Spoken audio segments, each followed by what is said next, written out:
بسم اللہ الرحمن الرحیم۔ السلام علیکم پیارے دوستو، آج ہم آپ کو ایک سچا اور عبرتناک واقعہ سنانے والے ہیں جو ایک معصوم بچی کے ساتھ پیش آیا، اور اس واقعے کی گواہ ایک ماں ہے۔ جب ایک بدبخت باپ نے اپنی ہی بیٹی سے شادی کر لی، پھر اس باپ پر اللہ تعالیٰ کا عذاب کیسے نازل ہوا۔ دوستو، دل تھام کر مکمل واقعہ سنیے گا اور ویڈیو کو آخر تک لازمی دیکھیے گا۔ تو آئیے چل کر اپنے موضوع کا آغاز کرتے ہیں۔ دوستو، بہاولپور کے ایک گاؤں میں رہنے والی ایک ماں اس واقعے کو سناتے ہوئے کہتی ہے کہ ملتان میں ہمارا خاندان آباد تھا۔ میرے ماں باپ نے میرے اچھے گھر شادی کی۔ کار ایکسیڈنٹ حادثے میں میرا شوہر دنیا سے چلا گیا۔ میرے ماں باپ بھی مر چکے تھے۔ میں بالکل بے سہارا تھی، بھائیوں پر بوجھ تھی۔ میری ایک بیٹی تھی۔ میرے بھائیوں نے مل کر ایک شرابی آدمی سے پیسے لے کر میرا رشتہ طے کر دیا، یعنی کہ مجھے بیچ دیا۔ میں صبر شکر کر کے اس کے ساتھ چل دی۔ وہ بڑی عمر کا انسان تھا۔ میں نے سوچا سکھ تو ملے گا، میری بیٹی کی زندگی تو سنورے گی۔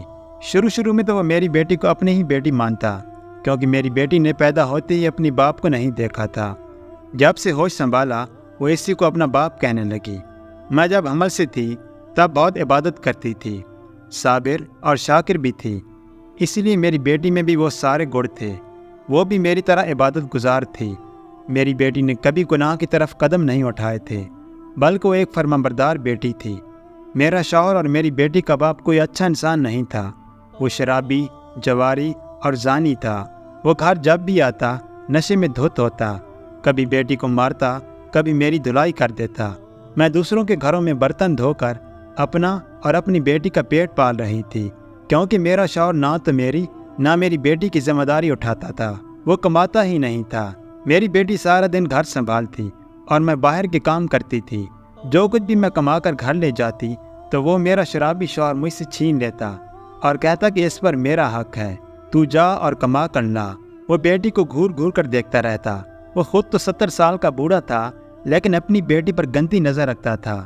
وہ بہت ہی خوبصورت تھی، لیکن باحیا اور پاکیزہ تھی۔ وہ اپنے کام سے کام رکھنے والی اللہ کی نیک بندی تھی۔ میرا شوہر پورا دن گھر سے باہر رہتا، شراب پیتا، جوا کھیلتا، پھر گھر میں آتا تو بیٹی کو حکم دیتا کہ مجھے کھانا دے دو۔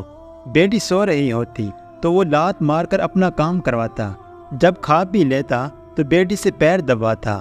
وہ نیند سے بے حال ہو رہی ہوتی تھی، پھر بھی اف نہ کرتی، کیونکہ وہ سوچتی تھی کہ سامنے کوئی اور نہیں، اس کا سگا باپ ہے۔ باپ کے رتبے کی اس کو پہچان تھی، تبھی سر جھکا کر خدمت کرتی۔ دوستو، وہ عورت بتاتی ہے کہ ایک روز میں کام پر گئی تھی۔ پیچھے سے میرا شوہر اپنے جیسے عیاش اور بگڑے ہوئے شرابی دوست کو لے کر آیا اور آتے ہی میری بیٹی کو آواز دی۔ میری بیٹی اس دوست کے سامنے نہیں آنا چاہتی تھی، پر وہ باپ تھا، آواز پر آواز دیے جا رہا تھا۔ جب وہ نہیں آئی تو اٹھا اور اس کو گھسیٹتا ہوا، اس کو مارتا ہوا باہر لے آیا۔ اس کا دوست بھی شیطانی ہنسی ہنستے ہوئے اسے دیکھ رہا تھا۔ پھر باپ نے کہا، کھانا دو ہمیں۔ میری معصوم بیٹی کھانا پکانے لگی تو میرے شوہر کا دوست کہنے لگا، تمہاری بیٹی تو بہت خوبصورت ہے، اتنا حسین ہیرا کہاں چھپا کر رکھا تھا؟ وہ کہنے لگا، یہ کسی کے سامنے ہی نہیں آتی، لیکن تو میرا دوست ہے، اسی لیے کھینچ کر لایا ہوں۔ یہی تو بات ہے۔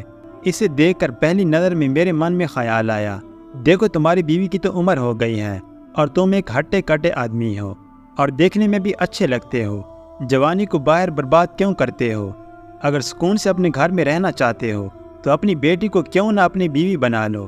جب جوان بیوی ہوتی ہے تو آدمی کا دل گھر میں لگا رہتا ہے، خوب عیش کرنا، مزے کرنا۔ اگر باہر جانا تو مجھ سے ملنا یا اپنے دوستوں سے مل کر گھر آ جانا، اور گھر میں تمہاری جوان بیوی تمہاری خدمت کرنے کے لیے موجود ہوگی۔ وہ کہنے لگا، یہ تو میری بیٹی ہے، اس سے شادی کیسے ہو سکتی ہے؟ اور پھر میری بیوی، وہ کیا کہے گی؟ پر جیسی صحبت ہو ویسا ہی انسان کی سوچ ہو جاتی ہے۔ شیطان کا ساتھی بھی شیطان ہی ہوتا ہے۔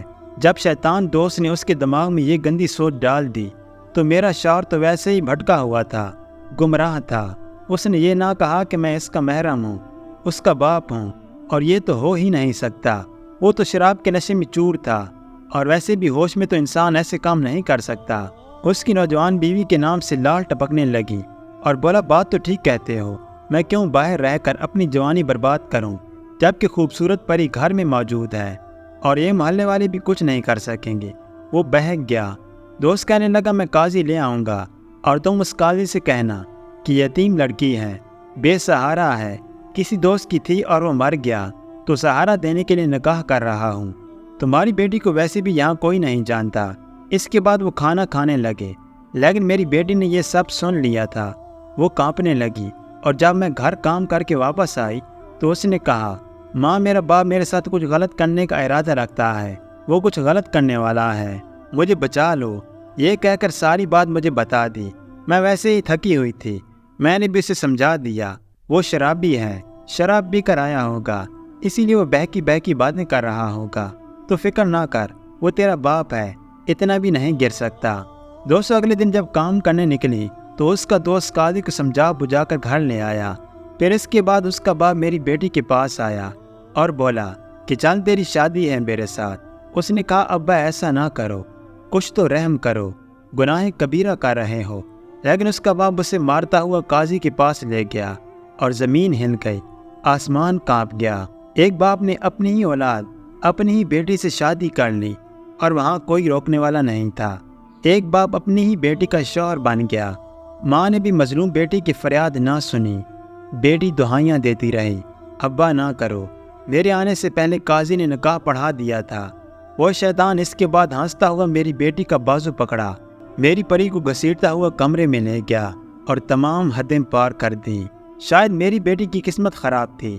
جب میں گھر میں داخل ہوئی تو میری بیٹی کی چلانے کی آوازیں آ رہی تھیں۔ میرے قدم وہیں جم گئے، زبان بند تھی، میں پتھر کی بنی کھڑی تھی۔ میرا شوہر تھوڑی دیر کے بعد کمرے سے باہر آیا، اس کے چہرے پر مکروہ مسکراہٹ تھی۔ اس نے کہا، ایک بات غور سے سن لو، میری تمہاری بیٹی سے شادی ہو گئی ہے اور وہ میری بیٹی نہیں ہے بلکہ میری بیوی ہے۔ تمہیں اگر یہاں رہنا ہے تو شرافت سے رہو، جس طرح کام کرتی ہو کام کرتی رہو۔ اگر تم نے اس کے یا میرے معاملے میں بولنے کی کوشش کی تو یاد رکھنا تمہیں طلاق دے دوں گا۔ مجھے طلاق کا ڈر تو نہ تھا، لیکن اس نے کہا، طلاق کے علاوہ میں تمہیں یہاں سے ایسے نکالوں گا کہ کسی کو پتہ بھی نہیں چلے گا کہ تم کہاں گئی، تمہیں زمین کھا گئی یا آسمان نکل گیا۔ اس کے بعد وہ کمرے میں چلا گیا۔ میری بیٹی کو اس نے 2 دن تک میرے سامنے نہیں آنے دیا۔ دوستو جب میں بیٹی کے پاس جاتی تھی تو وہ مجھے مارتا اور کہتا، تو یہاں سے نکل جا ورنہ تجھے بھی مار دوں گا۔ 2 دن گزر گئے، میری معصوم ننھی بیٹی ظالم کی قید میں تھی۔ اور پھر ایک دن جب میں لاچار بے بس ماں گھر میں داخل ہوئی تو مجھے اپنی بیٹی کی چلانے کی آواز آئی، لیکن اب اس چلانے میں بہت کچھ تھا۔ ایسا لگ رہا تھا کہ وہ اللہ تعالیٰ کو پکار کر کہہ رہی ہو کہ اے رب کریم، اے کائنات کے مالک، تو دیکھ رہا ہے نا، میری عزت کی محافظ نے میری عزت لوٹ لی۔ جس کو تو نے میرے لیے میری عزت کی حفاظت کے لیے بنایا، اس نے تو میری دنیا ہی اجاڑ دی۔ اے رب کریم، زلزلہ کیوں نہ آیا، زمین کیوں نہ پھٹی، آج تیری بدی لٹ گئی۔ میں تجھ کو گواہ بنا کر آج اس بدبخت باپ کو بد دعا دیتی ہوں کہ میرے باپ پر ایسا عذاب نازل کرنا کہ یہ تڑپ تڑپ کر مرے۔ یہ تیرا تو نافرمان تھا ہی، حرام کاری تو کرتا ہی تھا، پر آج اپنی بیٹی سے شادی کر کے مسلمان ہونے کا حق بھی کھو دیا۔ دوستو میں سب سن رہی تھی۔ میں جیسے ہی کمرے میں آئی تب تک میری لاڈلی، میری جان دنیا سے چلی گئی تھی۔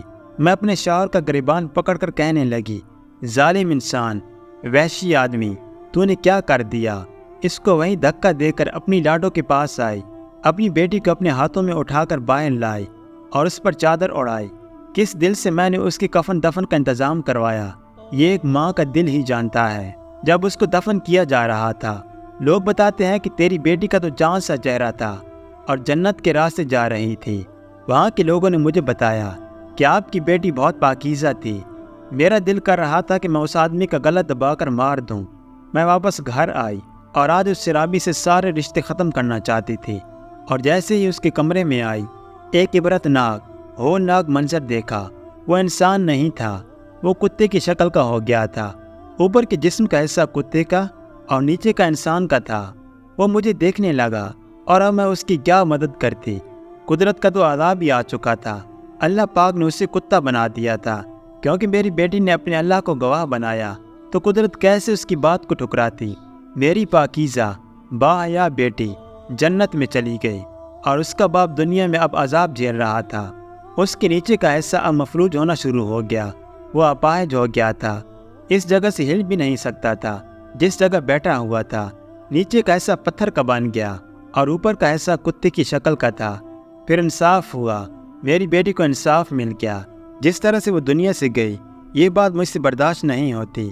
بے شک انسان اگر گناہ کرے تو اسے دنیا میں ہی اس کی گناہ کی سزا ضرور ملتی ہے، لیکن انسان سمجھتا نہیں۔ اللہ تعالی ہم سب کو ایسی درندگی سے بچائے اور پکا اور سچا مسلمان بنائے، آمین یا رب العالمین۔ جی تو دوستو، یہ تھی ہماری آج کی ویڈیو۔ کیسی لگی کمنٹس میں ضرور آگاہ کیجیے گا۔